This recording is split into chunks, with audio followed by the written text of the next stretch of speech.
Guess what? I got a new foster pigeon. We did move, so this is the new foster room. The bigger aviary that I had outside is gonna fit in here, so it's gonna go in here. But we're gonna go in here first anyways, just so that we can do bonding.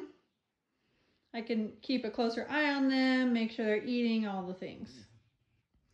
Okay, first impressions.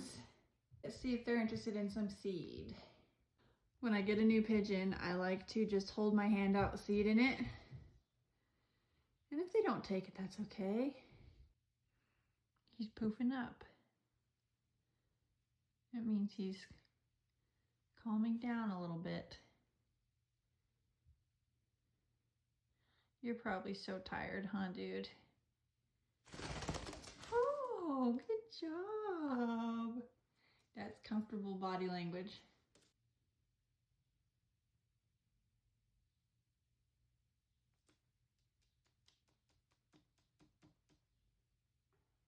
I'm trying to eat the newspaper. He didn't take from my hand, which is not surprising. Most pigeons, I've never had one take from my hand in the first day that I remember.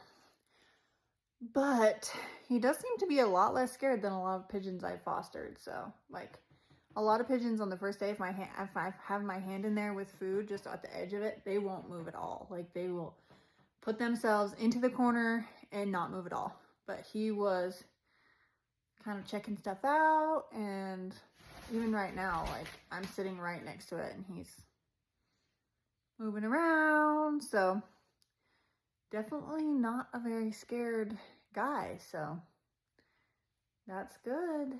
That's good for us and good for him. I just put a bowl of seeds in there and he started eating immediately, so that's really good.